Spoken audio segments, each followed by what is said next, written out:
Suicide Squad kills the Justice League. And in that process, they've diminished everybody's expectations about this game coming up from Rocksteady.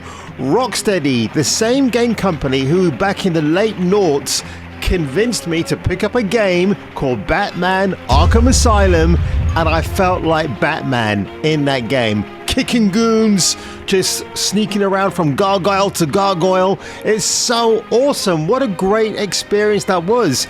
I haven't played it for a very long time, but given that everybody's now talking about the truly terrible gameplay that was released about 3 days ago at a PlayStation's State of Play, which was so fundamentally boring, people were just falling asleep during their live reactions to the show. It was really, really terrible.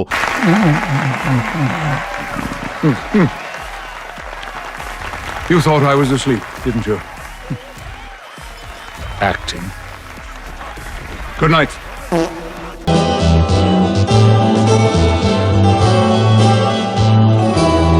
Approved by 1970s Robert Redford. I just watched the highlights afterwards, and that was enough for me. Nothing was really of true value or worth, but what came out of this was the Suicide Squad game, which is coming out. I don't even know when it's meant to be coming out. I'm guesstimating that it's going to be this October, but this is Rocksteady Studios. I mean, you know, look, so far, right, this video gameplay footage, co-op gameplay, that's what we all want, don't we, in life, folks? It's only garnered 6,500 upvotes to a whopping 26,000 downvotes, including yours truly right there. Some of the people say here that, yeah, Captain Boomerang and his signature weapon, which is a shotgun. He's called Captain Boomerang because he walks around with boomerangs that can decapitate you, like Road Warrior 2, the best Mad Max sequel ever. Starboy Viper here says Battle Pass, check. Looter Shooter mechanics, check. Gear scored, check. So this game is rife with microtransactions before it's even been released. Even worse is that it's a live service model, and I'll get to that in a minute. But let's have a quick look at this gameplay here. And look, I did a reaction to this last year and the new Wonder Woman game from Monolith Studios. And I tell you what, I didn't have a lot of hope for this. That's gonna leave a mark. What a skid mark, mate! Now, this tank is very interesting because it reminds me of the film Tank Girl, Jamie Hewlett's art design. It feels like they borrowed like that design and have used it here in this game, like nobody was going to notice. Focus on firing on this tank. Why do we never get reinforcements? So why does Captain Boomerang have to fly around the city of Metropolis with a backpack, with a rocket pack? That makes no sense. The dude can just get by on foot and do other things. It's like you've taken these really iconic supervillains, these anti-heroes, and you've made them so generic. Yeah, King Shark does maul people throughout the game, but he uses a machine gun. I made a video reaction about this last year where I said I didn't think the gameplay was that great. It just looked very generic, but of course that fell on deaf ears. What a big surprise. Thunder upon this tank. I mean, literally, King Shark can walk up to this tank and just wreck it because he's a god, isn't he? He can just smash this tank to bits. But nope, they want to take pot shots at the purple points because those are the weak spots of the enemy, folks. You can take it down easily. This game is for morons. This game feels like Anthem all over again. Remember Anthem? Everybody was getting excited about that. Oh, I could fly from one port to another in an Iron Man suit. But what's the point of the actual story, guys? And it's the same thing that I see here. You got all these great villains who are going from side mission to a full-blown mission, and then they're taking out enemies that are so boring that's not worth their power set. So what's the actual end game goal? Why has Kevin Conroy left his legacy on this skid mark of a game? Why has he done that? Because they had to release that clip, didn't they, of Kevin Conroy saying, I am the Knight, I am vengeance, I am Batman. and that's supposed to get us salivating at the mouth to go and buy this game for $70 in the USA. I guarantee you when this game is released, about 3 weeks later, it's going to be at sale, pre-owned at your CEX or whatever secondhand game store you live in the world. It's going to be falling in sales as soon as the bad reviews come out. That is what's going to happen. But yeah, they even have Wonder Woman in this game. Briefly. Look, I just skipped a few frames and already we're still seeing the same generic shooting. The sad thing is, the cutscenes are really, really beautiful. It's like they've blown their load on all the cutscenes, but the rest of the gameplay looks absolutely terrible. And I think Warner Brothers just had a big mountain of cash this high, and they said, Rocksteady, we haven't had a game from you since Arkham Knight. And they're like, yeah, you know what? I think we should actually make a generic video game. And it seems there's been no QAing. No one's really giving a toss about the story. I think the bigger picture here, though, is a woman called Kim McCaskill, who used to be one of the senior female writers on Rocksteady games. And before I do get to her video, just have a quick look at this. So, according to Jason Schreier, this particular game was actually cancelled in 2016. That's what he revealed. And then 3 years later, Rocksteady Studios says, no, we're going to make a Suicide Squad game. And here we are. It's just absolutely terrible. And of course, if you go to IGN's official page here on Twitter, what do they say here? An internet connection is required to play Suicide Squad Kill the Justice League. So even if you're playing as a solo person, which is what I am, I have to connect to the internet, which is absolutely effing retarded. So there you go. I'm not interested in this anymore. I might just go back to play Gotham Knights. I'm pretty sure that's not an online connectivity gameplay model, but then again, I could be wrong. So we have that, so screw that. And of course, now this is Kim McCaskill. This is a video that she made in, I think it was in 2 years ago, and I'm going to play parts of this for you, but you can, I'll link this for you at the end so you can watch it yourself. It's just so unfortunate that because of one or two people weren't so good that this has happened, and it happened because the company are just so inept at dealing with this stuff.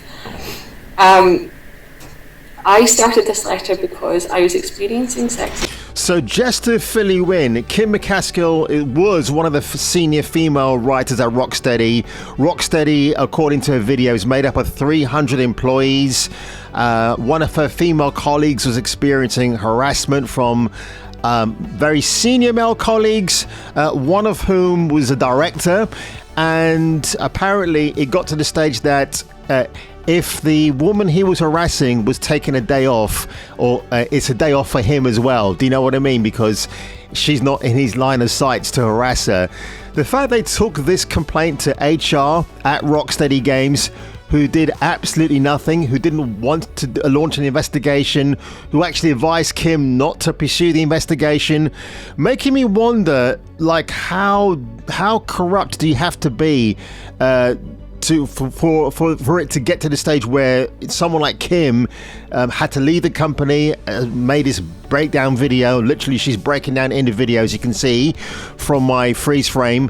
And I used to work in HR, and I tell you, it's a very insidious environment. The first time I worked in HR was in 2004 in Croydon. And it was all right for the most part, actually. Where there was a good mixture of people, very diverse, but without shoving a message in your face. Lots of very good-looking people, but I never heard any interplay going on with anyone there. It was because it was a government place, so it was fine. But then in 2012, I worked for another HR department, and I'm afraid that was very insidious for many, many different reasons. I think the only thing I can say about my former HR department is that when an investigation was required, they did get stuck into it. It was fine.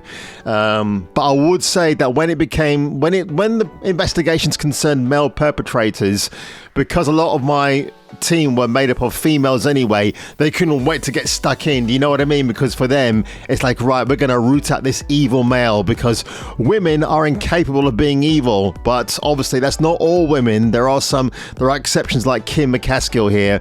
And it's really, really sad, actually, when you watch this video, like, Rocksteady, no one's talking about this. This is the big crux of why this game, Suicide Squad Kill the Justice League, is going to be an absolute failure. You can tell in this video she was, she really put heart and soul into this game, but unfortunately now, people are going to see the efforts of her work, and she's still going to get credit on the game. But honestly, I think the bigger talking point has to be the harassment, the allegations that Rocksteady Games are kind of throwing casually under the rug. Sefton Hill and Jamie Walker, the co-founders of Rocksteady, they left the studio last year. So when you see them in their gameplay reviews right here, and I'm actually going to go to one in a minute if I can find it actually. Suicide Squad is your traversal. How that works with combat is you're chaining your combat moves together with those traversal moves, and the combat encounters are all designed to push and pull you around the environment in a battlefield that's constantly changing, working out how to use all your different weapons, your guns, your melee attacks, and how to use them all to your best advantage to control. Again, you've got superpowered villains who don't actually need weapons, with a couple of exceptions. But this game dev is telling us, well, you can chain your combat, you can go from point A to point B, and it's going to be all chaotic. And like, nobody gives three flying shits about that, do they? Again, what a shame, because there are parts of this game where I think, the cinematics are stunning. It seems they've blown their wad of cash on all the stunning cinematographics, the cutscenes, you know what I'm talking about. But here we go, look, you can actually power up. So in terms of increasing your XP, like you can get like better weapon sets, better costumes if you care about that sort of thing, so you can take on more highly experienced bosses in the game. But again, what is the point in this game? What is the end goal? If Suicide Squad killed the Justice League, what is the end goal? Why have you brought in a version of Wonder Woman that looks okay? Again, she's quite covered up, and she's reluctantly helping them out. I guess this new Wonder Woman is the introduction to that Monolith title that's coming out next year. Flash, how do I stop this? Please, tell me how.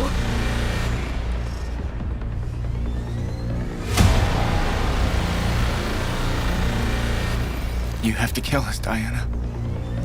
No! No! No! No! Suicide Squad kills the Justice League. An absolute failure from yours truly. When it gets released, it's going to get review bombed. It's going to have the worst Metacritic score since Gotham Knights. It's going to be a hard pass for me. I'll tell you that much. I might pick up the game eventually, maybe secondhand, but then again, if they don't do anything to remove the live service element, no one's going to be interested. So rest in peace, Rocksteady. It was nice knowing you when it was better times, I suppose. And I guess the last great Batman video game you should play is Arkham Origins, and ironically that wasn't even made by Rocksteady themselves. So folks, if you enjoyed this video today, and yes, I'm almost on the road to recovery, I'm still hacking and flemming everywhere I can at the moment, and I want to spare you that expense.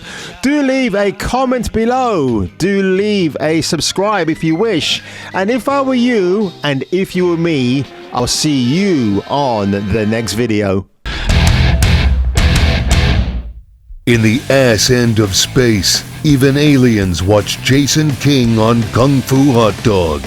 Duke Nukem approves this guy.